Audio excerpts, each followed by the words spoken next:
Body water analysis. So over on the right hand side, you'll see that the machine actually measures your intra and extracellular water separately, and this is based on the cell membrane. So when we look at the ratio of extracellular water, now what's this? Extracellular water is water that is underneath your skin in your system, so not contained within cells, as in within muscle or fat cells or organs, but is under the skin. And we compare this with your total body water. Now, most people are within the normal section. If you're low, it's not necessarily that dangerous. It probably just means that you're a little dehydrated. And typically if you're scanning at 6 a.m., your body water analysis will be a little bit lower. If your value is outside the upper value of 0.39, particularly if it is very high, then it is potentially something you might want to discuss with your doctor, because this is an indication of water retention. And if it was very high, although I've never seen one up there, then it's need for urgent medical attention. So most people are within there. Now, one thing to note, if previously you have lost a lot of weight, I'm talking 15, 20, 30 more kilograms, then sometimes you can register as having a higher extracellular water ratio than most people, and this can be related to having excess skin left over from when you've lost weight, because there is fluid within that. The body composition history is given at the bottom, so you can see this is my scan. I've had a number of scans across the months, and so it is all tracked. Again, as I was saying before, just comparing the percentage body fat at the bottom is not enough to compare your scans, because as I mentioned before, changes in muscle mass will automatically change your percentage body fat. It doesn't actually give you enough information. So you do need your actual scans side by side to compare in more detail. Now, the overall score at the top out of 100. Now, men can score over 100. I think the highest I've ever scanned is 107. And for most women, around 90 is kind of the maximum. To score above 90 would have to be particularly muscular for a female. So generally speaking, a score into the 80s, into the 90s is indicating a fit, healthy, well-balanced body with adequate or more muscle mass, and a body fat that falls within the normal categories, but that isn't too low if you're a female. Into the 70s is a typical sort of average score without being particularly athletic. In the 60s and then down towards the 50s is indicating that there is some improvements that could be made to have the body in a better composition or a better state of balance. And quite often that is looking at a reduction in body fat and an improvement or an increase in muscle mass, as well as other measures like looking at bone density and visceral fat. All of these factors are taken into account with the score. The weight control. Now, this is a suggestion only. It isn't what you should weigh, it's a suggestion. But what I like about this is that it actually factors in your current muscle mass. So rather than just saying based on your height, you should weigh this much, it's saying based on your height and your gender, but also taking into account how much muscle you currently have, then this could be a better suggestion for you. Now, the pluses and minuses are indicating a change in either fat or muscle and then total net weight. So for fat control, there might be a minus or a plus in there. So for some females, it will indicate that you need to put on fat if you are too lean. Otherwise, it may have a minus there. Now, the amount of fat suggested to be lost is the amount of fat to bring your body fat mass down to 100%. So it's kind of balancing you out into the center to give you average amount of body fat. So it's the gap between 100% and the end of your fat mass bar.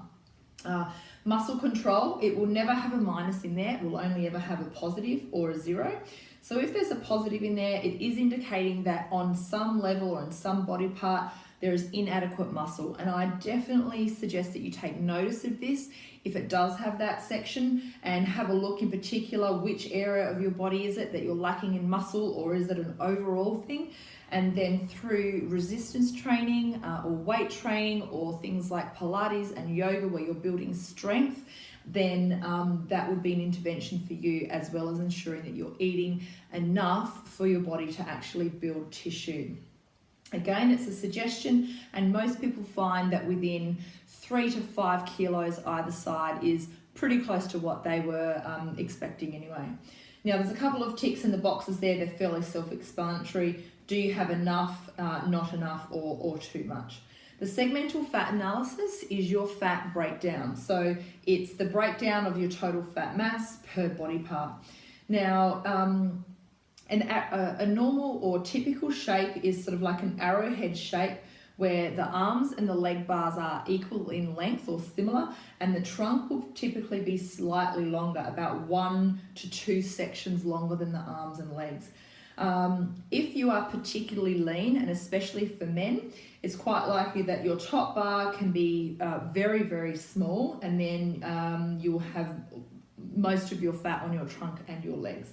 If you are carrying excess fat, it's quite likely, and as this increases, that the arms and the trunk bar will be significantly longer than the leg bar. So what's likely to happen if you are to lose body fat is that the top 3 bars, the arms and trunk, will come down until the arms and the legs match one another, and then all 5 bars will continue to reduce together if you reduce your body fat.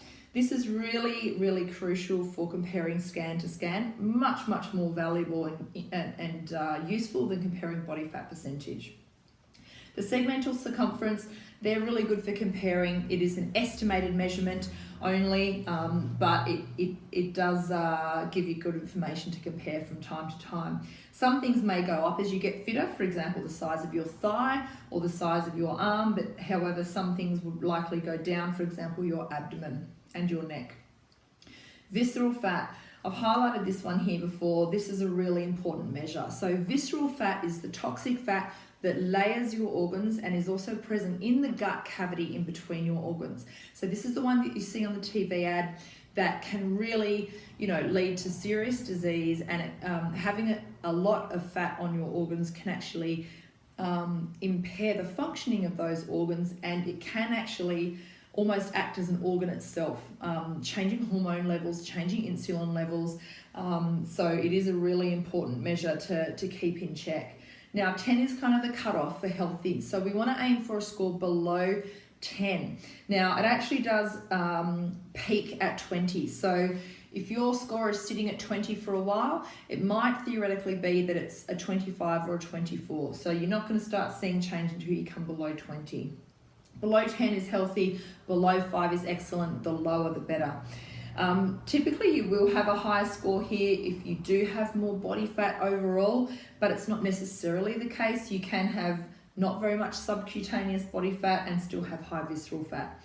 This visceral fat level is really a nutrition and stress score. Stress and nutrition are both factors in affecting this value.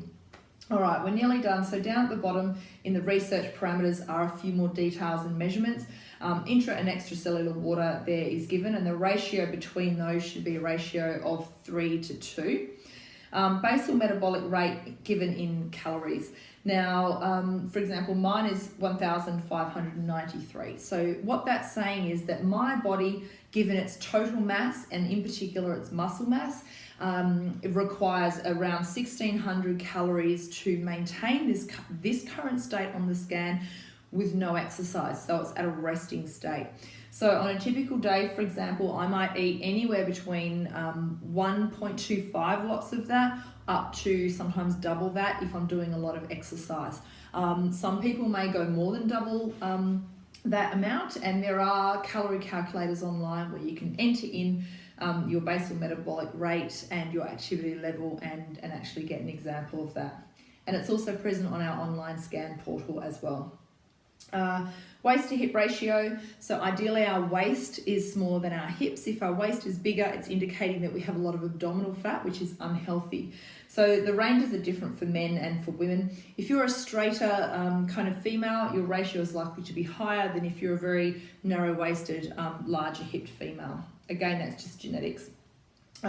Waist circumference is given. Now, bone mineral content. So this is sort of a first estimate or a first measure that can give you an indication of your bone density. This is an estimated measure. It's not directly measured, but it is really useful as a first port of call. The bracketed suggestion is given there. If you're someone who's muscly and healthy, it's likely that this can be over. But ideally we want it to be at least halfway, if not more. If it's very low, it's probably likely you have low muscle mass, and increasing your muscle mass will in turn increase your bone density, your bone mineral content. The correlation between bone mineral content and skeletal muscle mass is 0.95. So that means it's a very strong relationship. Body cell mass is a measure of the overall sort of cellular mass of the body. And on first scan, it doesn't really tell you a lot of information. But ideally, from scan to scan, you would be maintaining around this amount of cells and not to have it in big decline. And then arm circumference and arm muscle circumference is given as well. So the gap between those measures is the amount of fat that's around your arm. And the reason why we have that on there is sometimes having a very large amount of fat on the back of the arm can be an indication of a hormonal problem. Now, the impedance at the bottom is really just numbers for us to check, so no need to worry about that. Okay, so I hope that that's been really useful for you, and I hope that that's given you all the information you need to really understand your body composition scan in detail. If you've got any questions,